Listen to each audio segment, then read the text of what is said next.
asalaamaaleykum maa ngi leen nuyu képp ku nekk sa tur ak sa sant di la nuyu d'abord ci invitation bi nga ma fekk si fii si Paris di nuyu seen mbokk internet yi Activision di leen wax One Love. Toby Fall mooy artiste bi nekk nii en face de toi donc juddoo Grand Yoff màggee Grand Yoff tur bi fu mu jógee ben sama surnom la. ak am ay link bi mën naa ni biir ak biti li nekk ci sama biir ma génne ko ci biti mooy 2B bi mais Fall bi mooy sama nom de famille muy Toby Fall artiste compositeur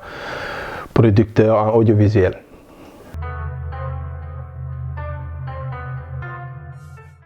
waaw xamoo dañ ni ku wàcc sa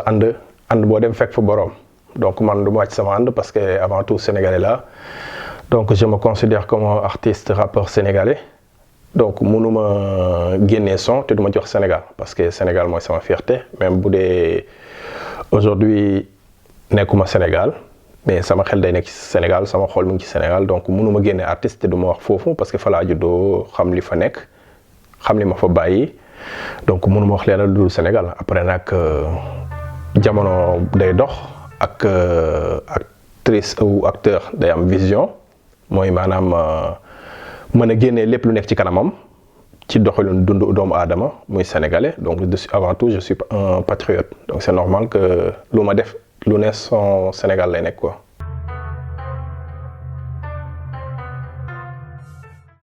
en fait ñëw Paris bi du yàgg na yàggul parce que booy xool du Paris laa ñëw directement donc j'ai été au Maroc Sénégal maa ngi fa jógee 2010. ma dem Maroc pour continuer samay études def sama formation liggéey en même temps après ba ma paree nag si laa ñëw Paris donc mën naa ne depuis 2010 ba léegi la ci laa gëj Sénégal.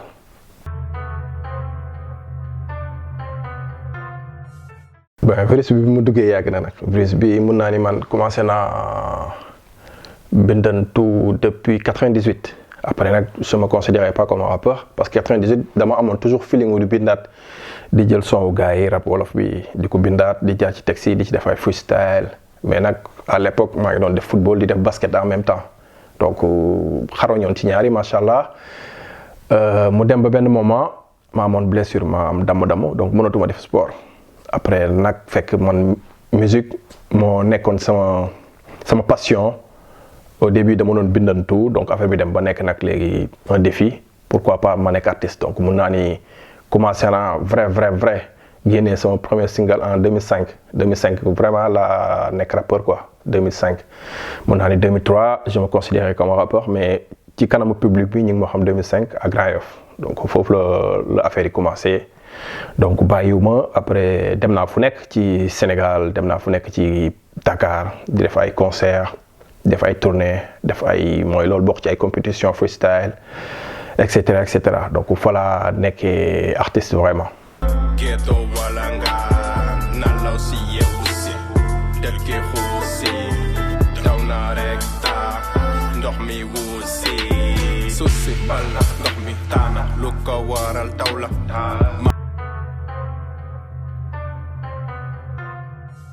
comme li ma la wax léegi ci sama réponse bii nii que def naa dëkk yu bari ci Sénégal. def naa Grand Yoff donc juddoo Grand Yoff màggee Grand Yoff di nga xam ne Grand Yoff dafa nekk dëkk bi nga xam ne dafay indone tout le temps parce que mun naa ni mi ngi ci centre bi zone ndox yi jugee aéroport yi jugee Nord Foire yi jugee Cité Khadim yi jugee Arafat et cetera donc Arafat sax si Grand Yoff la bokk xaar yàlla donc yooyu yëpp dafay nekk day mel ni ndox mi dafay wàcc donc mu ñëwee ba Grand Yoff tag te ma juddoo foofu yaroo fa donc gis ni taataa ndox yu bëri fa. donc ma defoon benn son tuddee ko Ghetto Walangaan donc mu disponible actuellement en YouTube donc nekkul vidéo mais en audio la am image ma si wax ghetto ak li ñuy dund di ñaax président bi pour mu bàyyi xel ci population bu Grand Yoff nekkaat yeneen gox yi bon xam naa ay Malika ay Pikine donc ghetto yëpp quoi voilà moo tax mu tuddee Ghetto Walangaan mu nekk pour sénégalais yi. muy kii wala kee la seen bulu la paix tant que doxal la gën a jege la cochonné bu la kat la consommé obsolète la sonné bu la yaboo nga doleel ma politique lay def doleel ma soxla naa bay rek sangaat ma ku ma jàppale lay wut womat ma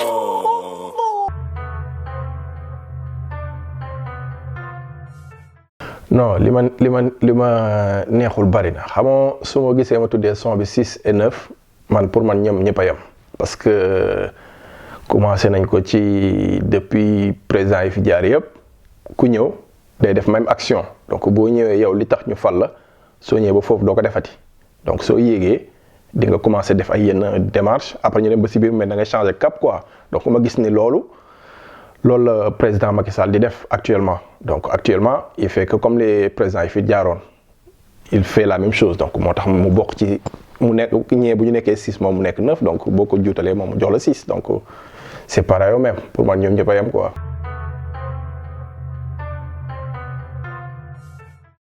waaw xam nga affaire politique dafa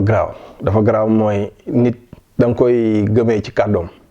commencement donc da nga koy gëmee ci kàddoom mooy li mu lay wax ak projet yi mu lay indil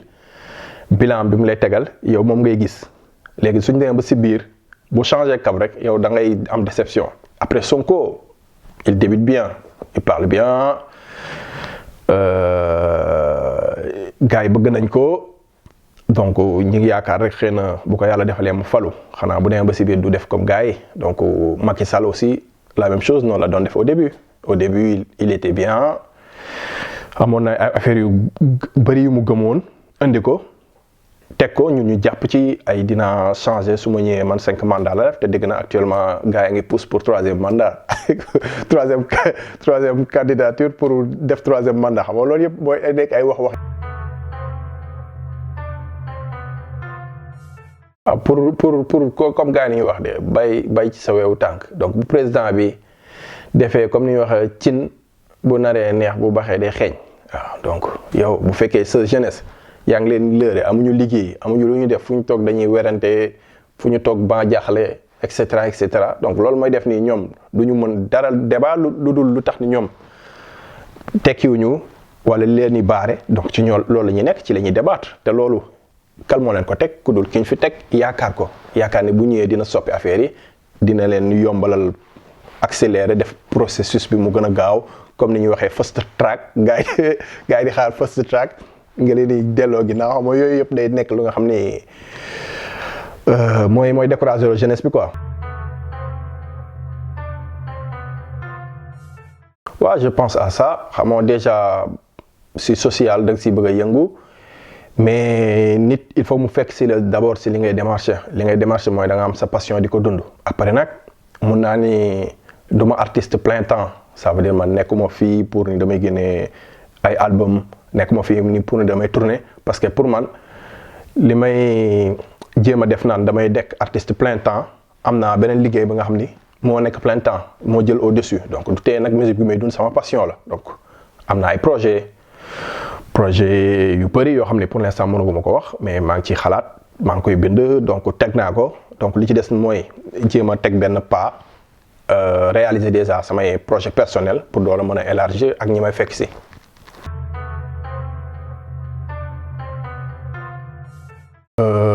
artistes sénégalais yi may déggante non xamoo affaire yi dafa xaw a lu mu tudd man boo ma fay jógee. ñi ma jotoon a amal ay rapport ñi nga xam ni jotoon nañu doon fréquenter donc ñu bëri bàyyi nañu ñeneen ñu bëri tukki nañu donc ce qui fait que man moo fay jógee boobu ak léegi nouvelle génération bi fekk ñu ma fa fekkuma leen fi donc ce qui fait que bokkuñu woon génération le fait que bokkuñu génération nag du tee nag man parfois ma sentir benn son bu bees bu génn benn artiste bu bees def ko wala leneen donc dinaa jéem a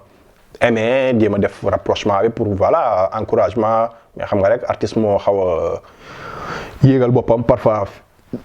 fi mu lay séentoo wala bu la ëppalee dara public wala genre yooyu noonu du genre dafay commencer di jéem a jaay neex fekk demee fa noonu booy xool gars yi mën nga nekk artiste plein temps mais ki nga xam ne mi ngi artiste nekk comme man je peux me considérer comme un underground man je peux te mun naa la fay concert li ngay def toute l'année des tournées et tout ça là moi mun naa ko am benn weer te defuma te génnuma fenn tu vois ce que je veux dire donc c'est question de choix donc rapport yi si côté boobu lay commencer quoi.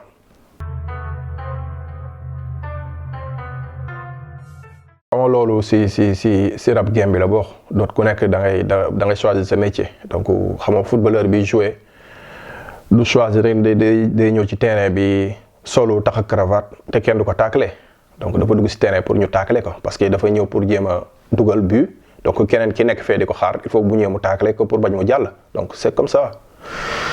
showbiz la clash day am parce que ku nekk danaan ego tripping man maa mën yow mënoo dara man maa xam yow xamoo dara donc ku yéeg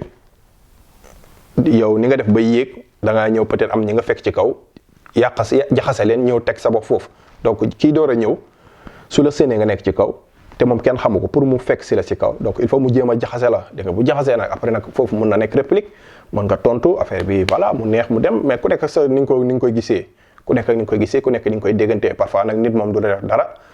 nga ñëw rek commencé koy sànni ay pic nit du la xool si xooleen dara nga ñëw commencé koy sànni ay pic donc d'une part positive na parce que si hip hop la bokk mais man pour man koy clash wala koy wax dara day fekk moo def la dara wala nga xam ko wala ngeen seq benn paf genre yooyu noonu ko après son la du question dóorante ay jaasi wala soxante wala def comme affaire ay kaaw ba voilà ay ba ay Tupac di ci dee Biggie di ci dee genre yooyu noonu quoi.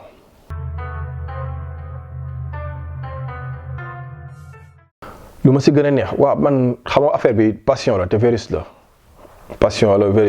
donc man du ma déglu leneen lu di hip hop man hip hop rek laay déglu peut-être mun naa ni hip hop bi ma bëgg gën a bercé hip hop kaana la voilà parce que voilà seen beat yi neex yi ak seen niñ ci tegoo nu mu neexee après rap bi ma gën a tax ma comprendre rap mooy hip hop Galsen parce que voilà peut-être jamono yi may déglu hip hop je ne comprenais pas le français dégguma woon anglais donc lu dul olof bi mënu ma woon xam li lan mooy sens su texte quoi. donc boo xamee sens su texte bi sant ci sa bopp da nga ci identifier ci musique boobu xam ne yow ci disciple boobu nga bokk te man ci disciple boobu laa bokk moom laay défendre moom laay waxee moom laay doxee moom laay déggee fu may liggéey sax dañuy xam ne man moom laay doxee moom laay waxee donc accoutrement ci ni may waxee ni may doxee donc yëpp da ngay xam ne gaan bi ci lii lay yëngu ci mouvement bi la bokk.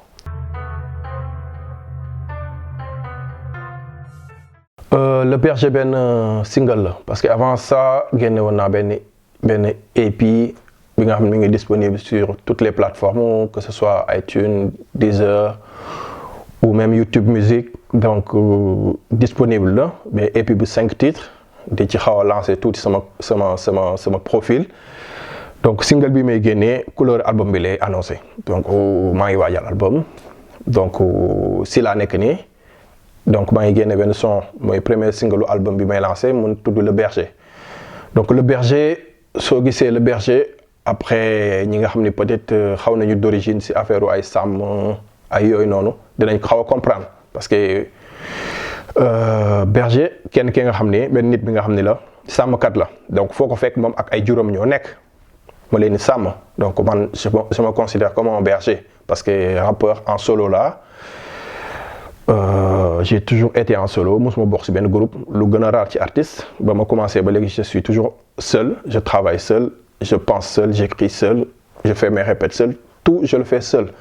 ce qui fait que damay identifier sama bopp ci Le Berger moo tax ma def benn son tuddee ko Le Berger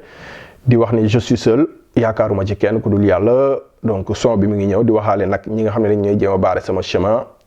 ñi nga xam ne dañuy jéem a di xool pour di ma nasaxal ñii di ma zappé ñii bañ ma def considération pour wan leen maa ngi seen kaw je suis un artiste galsen et je fais partie du rap galsen. waaw li may tàggatoo di leen ziar di leen wax maa ngi ñëw koj leen ma donc sama chaîne YouTube mooy Toubi Fall en français muy 2 chiffre 2 lettre B Fall comme le nom de famille Fallen donc Toubi Fall. voilà nga tapé recherche après nga gis sama projet di leen wax waa Activision di leen jaajëfal di jaajëfal seeni internet di leen wax ni waaw voilà